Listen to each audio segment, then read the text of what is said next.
راځم نظم ته چې دا دی په ټیک ټاکونو کې غړېږي خورې دین دې هېر دی د سر لوپټه دې ورکه شوې خپل جبین دې هېر دی سرتوره ناست دی اوس خپل وجود لیلام خرڅوي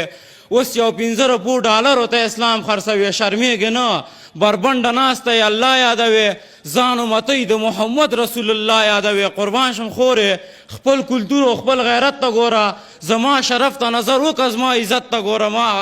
زما شرف ته نظر وکړه زما عزت ته ګوره زما ازبک زما تاجک زما پښتون لپاره آخرت مه تباه کوه د یو پتلون لپاره تا افغانۍ دا نامه در سره ښه نه ښکاري دا د غربي نړۍ جامه در سره ښه نه ښکاري د ټیک ټاک پر لایفو بوختو کسانو پر یو بل مو فتوې ورکړئ کافران شو انسانیت او افغانیت در نه هیر شوی خپل ناموس او خپل عزت در نه هیر شوی خور سنډل او مور سنډل یو بل ګواښلو څوک مناس پر اروپا څوک پر کابلو ورځ پر سلو حبسیاتو باندې بوخت یی له سهار تر شپې چټیاتو باندې بوخت یی خپل هم وسوځلو ځان مو تباه کړو د پردې تر شا رازونه مو افشا کړو هېڅ هم نه شوی د قرآن پر آیاتونو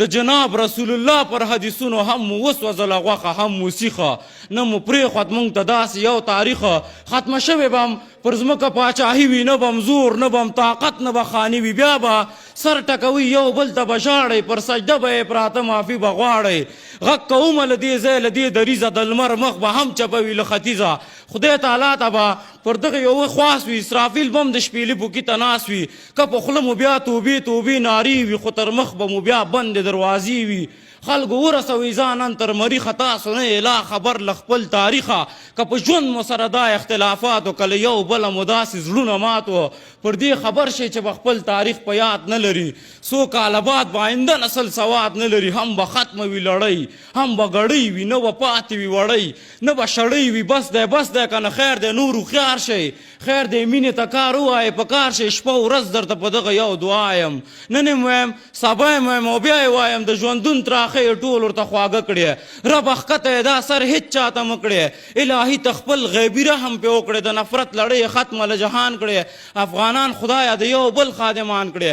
کلک تړلی د سینه کې خپل ایمان شه د ژوندون لار د حدیث شه او قرآن شه د احمد له شفاعته برخمن شه په مقام د شهادت ته او له کفن چې غبرګ لاسونه مې نیولي دي هوا ته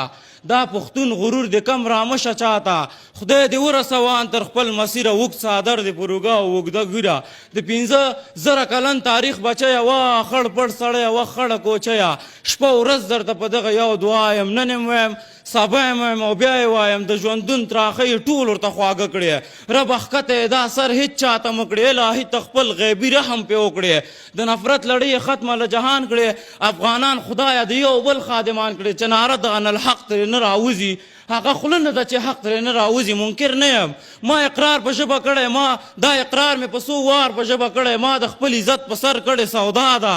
دا سودا مې بیخي کړې ناروا ده زه قاتل د خپل وطن یم لویه خدایه پوراوړی د هر تن یم لویه خدایه لوی فاسق یم منسک یم خیانتګر یم جوارګر د خپلې خاورې سوداګر یم قسم نشم شرمولی به قرآن یم ربه زه په خپلو کړنو پښیمان یم مشهوره له دهلي تر اصفهان یم د اسیا زړه کې پروت لوی افغانستان یم بیا به نه کوئ دا بیا تېروتن یې سر مو ټیټ کړئ له خدای وغواړئ بخښنې غلطي د یو غنم لپاره خیر ده د هوا او د ادم لپاره خیر ده خیر د یو بل ته له څو خبرو تیر شئ لکه ورونه له یو بله راچارپیر شئ ټول راټول شئ لاس په لاس اوږه شئ پر یو بل باندې غره شئ او جوګه شئ زیاتي ختمه د نفرت دغه لړۍ کړئ سره نیمه دا د خپلې خولې مړۍ کړئ پاس نظر وکوئ یو خالق تعالی ته ښکته وګورئ محمد رسول الله ته له کلونو له پیړۍ او مسلمان یم زه قسم خورم چې ټینګ په خپل ایمان یم مشهوره له دهلي تر اصفهان یم د اسیا زړه کې پروت لوی افغانستان یم د 15,000 کالونو تاریخچه یم د رازونو تر شا پټه خزانه یم په سینه کې مې بهیږي لوی سیندونه راکې پټ دي جواهر رنگ لالونه په وجود له جګو غرونو برخمن یم په ښکاره زه سردردی د خپل دښمن یم د روښان د غیرت کړنو نه خبر کوي د چانګیز د مرګ خبر په لاس کې ورکوي چې د خدای په قدرتونو څوک ریا کي ستر تاریخ د احمدشاه ورته ګویا کوي ضرورت به د زنګ نوي مسکال ورکوي یو وړوکي شان نامه د خوشحال ورکوي مشهوره له دهلي تر اصفهان یم د اسیا زړه کې پروت لوی افغانستان یم خاوره عزت وي خاوره مور وي د چا خاوره وطن خو کور وي وطن ګور وي خاوره عزت وي خاوره مور وي د چا سنګل ورته پیغور وي د غلامۍ ژوند پرې سور اور وي، چا چې مزه د ازادۍ څکلې وینه، چا چې مزه د ازادۍ څکلې وینه. توجه نه